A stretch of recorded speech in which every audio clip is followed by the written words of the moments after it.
Okay, class. One class was a little bit behind the other, so just bear with me. The other class that's ahead while I get the first class caught up here. Um, Here is I split my screen here for you, and that way you can see the outline and answer the questions as we go along in the slide. So here's today's asynchronous learning lecture. So we finished in defining abrasions, punctures, lacerations. You were to pull a cool internet image off of online for each one of these types of soft tissue injuries. And then we went on to the next slide. And we did discuss this. So on slide 8 here on this side, answer the questions in the slide. What types of forces are being applied? What do you see? Out of the three types of forces, compression, shearing, and tension, obviously all three types of forces are being applied. And then list the potential injuries that you think could happen. I'm kind of giving you the answers, but you can be creative and come up with your own as well. So, sir, I think his jersey number here is 3. The guy in the bottom, number 3, we'll call him 3 and 11 just for now. So for number 3, he's getting an abrasion on the side of his leg, or turf burn, whatever you want to call it. I mentioned that he could be getting a shoulder dislocation if his arm is abducted enough. If the number 11 lands on number 3's shoulder, he certainly could get a shoulder dislocation. If he lands on his ribs, not so much an issue, especially if number 3 ends up turning and laying on his stomach, landing on his back, not a big deal. If he lands on his hips, he could cause some hip problems, a compression injury. A number of things could happen. Just a bruise, it could be a bruise, or anything beyond that. And it depends on the forces involved and the angle of trajectory or force application. So bringing your physics back into the equation. And then we're going to go on to the next slide, which is muscle types. We've already discussed that you have 3 types: smooth muscle, so you want to put in there smooth, and then define where do you find smooth muscle in the body. Cardiac we know as the heart. Smooth is located in the linings of the arteries and blood vessels, as well as the intestines and the stomach for digestion of food. And smooth muscle is generally located in all organs in the body, and then except for the heart, and then except for the skeletal muscles. Skeletal muscles are the striated muscles of the body. And in this diagram, we're showing you pictures over to the right of skeletal muscle tissue. And here's a bone along with a muscle and the tendon sheath.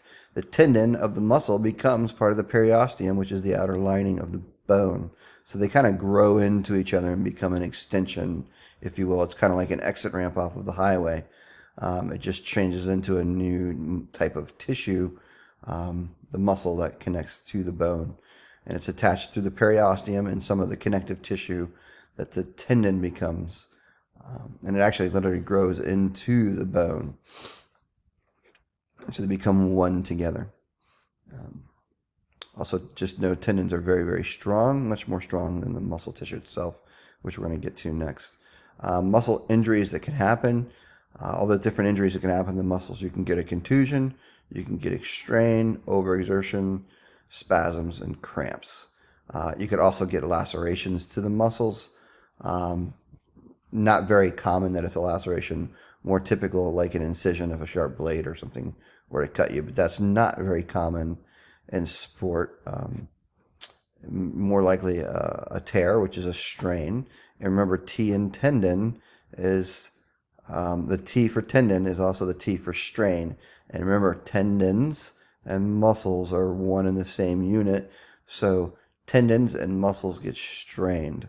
Ligaments attach bone to bone and they get sprained, and that is the difference between a strain and a sprain. Strains and sprains are both classified as tears, and then we grade tears accordingly, grades 1 through 3, which we'll get to in the next slide. So all strains and sprains are graded on a 3-tier scale. Again, sprains happen to ligaments, strains happen to muscles and tendons, but it's by definition they're both a tear, and you have different grades of tear. So grade 1, 2, and 3. A grade 1 is a mild tear, and by the way, we are on slide in the presentation, we're on number 6 here, grades 1, 2, and 3. So a mild tear, you have local pain with little bruising and ecchymosis. Ecchymosis is bruising, by the way. It's just a medical term for bruising, fancy term. There's little loss of strength, and there's little to no loss of strength, oftentimes with a mild strain, depending on where it's located, and depending on the athlete's pain tolerance, they should be able to function with it. Some athletes can, some can't, if you get my drift. Grade 2, a moderate strain, or is moderate, and there's slight tearing, or a little bit more tearing than a mild. Obviously, this scale is very subjective. One clinician might say you have a grade 2 strain. Another might say you have a grade 1. I don't think any clinician would disagree on a grade 3 because it's a complete tear of the muscle tissue, and every clinician would agree on grade 3. Where the gray area is between a 1 and a 2. And again, this is subjective scale measuring, not objective. So a grade 2 is moderate, and you have obviously moderate pain with bruising and then some swelling. So you would see bruising a day or two after this tear. So the skin will discolor. And then impaired muscle function, they'll be limping, and they usually cannot function with a grade 2.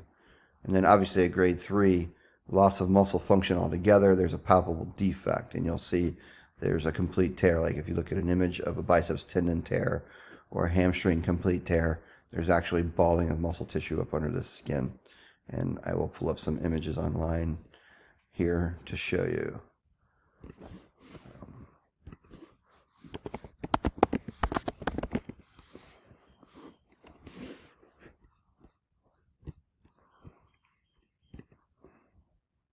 Here's a good one here, and you can see the bruising here and the ball of the muscle belly. It's balled up instead of where it normally sits down through here. Hopefully that helps. Okay, so now we're on compare cramps and spasms. A cramp and a spasm, and then versus tonic and clonic. So what happened there? So cramp, a painful involuntary contraction of skeletal muscle or a muscle group caused by, the answer really is we don't know. Science doesn't know the answer, but we have a lot of theories, but there's been no scientific studies that can prove this is exactly why muscle cramps occur. There's lots of reasons. I want you guys to put them down, do your research online, and figure out what causes it. There's a big question out there as to most cramps happen in the fourth quarter of a game, but some athletes cramp the first 5 minutes into a game. So that kind of debunks the whole exhaustion theory of muscle tissue, but most muscle cramps occur when you're exhausted at the end of the game, when you've been doing a lot of muscle contraction. But you are to go online and research what causes muscle cramps, and we'll discuss in the next class if you have questions on it. So, and then spasm, a little bit different than a muscle contraction, is a reflex reaction caused by trauma. So if you get like a thigh contusion in basketball, or someone's knee hits your thigh, you get into what we call a clonic contraction versus a tonic. Clonic is contracting and relaxing where the muscle fluctuates. And then tonic is just a constant contraction. Usually see tonic contractions with fractures. So the muscle will be in a tonic state to kind of cast and protect the broken bone underneath. A clonic reaction is usually when it's just a bruise and no underlying trauma elsewhere, like a fracture. And so then the muscle will just contract and relax and go back and forth in waves. And you can actually see that happen. If you look at the athlete's muscle, you'll see it fluctuate and kind of flicker or flutter underneath the skin. Hopefully that makes sense. So now we are on the next slide, number 8, muscle soreness. Compare AOMS versus DOMS. Okay, so AOMS, hopefully if anyone has worked out in the weight room, and if you're an athlete, you've experienced acute muscle soreness. Acute muscle soreness, the best example I can give you of it is if you're doing a bench press to fatigue. Fatigue would mean you're doing your last set on your last few reps, and you just cannot get the bar up anymore, and you get what they call swole in the weight room. The kids will say, "Oh, I feel swole," What it is a gorge of blood flow to the muscle tissue, trying to bring energy demands or supply to the demands from the workout. The muscle can no longer work. It's out of energy, out of the fuel that it needs to move the bar, and you get what we call a buildup of lactic acid and potassium that collect within the muscle. This stimulates pain receptors, and you feel sore from that workout. That is actually applying Darwin's theory of adaptation. When you apply that progressive overload to the muscle tissue, what happens? You're literally breaking down muscle tissue, microscopic tears, and those microscopic tears in the muscle tissue have to be rebuilt. Just like osteoclasts come in and rebuild the bone, you have myocytes, muscle cells, that come in and repair the damaged muscle tissue. And what happens is you get what we call hypertrophy, or enlarged muscles, over time. It usually takes a good month to 4 to 6 weeks to see muscle hypertrophy or growth in a muscle when you take somebody who is sedentary and put them on a resistance training program and do what we call progressive overload. Remember, progressive overloading doesn't mean just ease into it. You do have to ease into it so you don't get stress fractures, but you do have to overload the muscle tissue beyond what it's used to in order to encourage growth and adaptation. Okay, so acute onset muscle soreness versus delayed onset muscle soreness. Delayed onset muscle soreness is that the lactic acid that you get from the acute onset muscle soreness in the weight room, it's toxic to the tissues, and it causes that tenderness and muscle pain that you feel in your two-a-days or preseason workouts, or the delayed muscle soreness that you feel.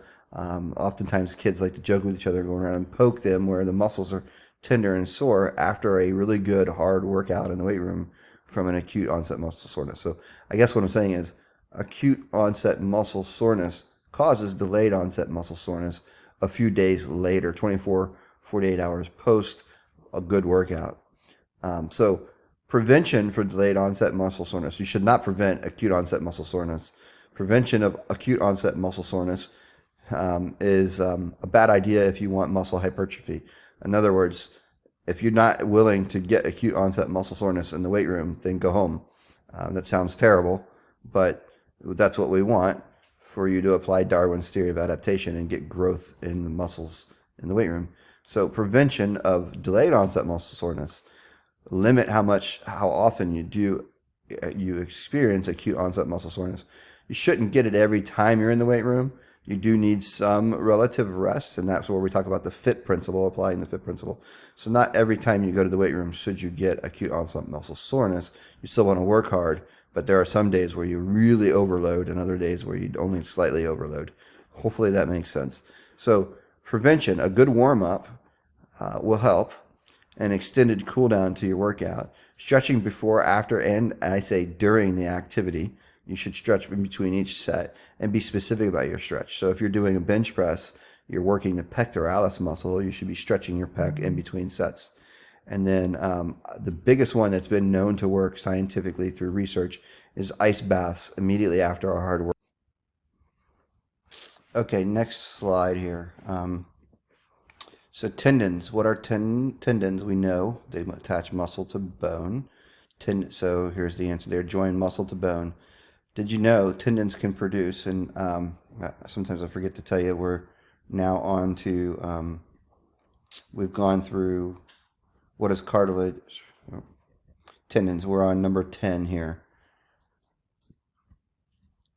Tendons can produce and maintain a pool of up to 8,700 to 18,000 pounds per square inch. That's unbelievable if you think about that, the physics. So when you have a tear, very rarely does the tendon itself tear, unless a knife incises it. And remember, incision is one of our new terms. Unless you have a knife or a tendon incise the tendon, very rarely will you see it tear due to a tension relationship. In other words, pooling to cause the tear. The tear often happens more often in the muscle, or where the muscle and tendon kind of come together, and they call it the muscle tendon junction.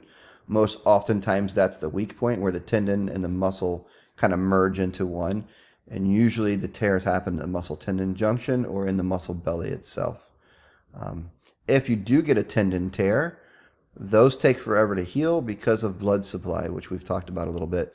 already, but we're going to introduce that in the next chapter. So we'll move on.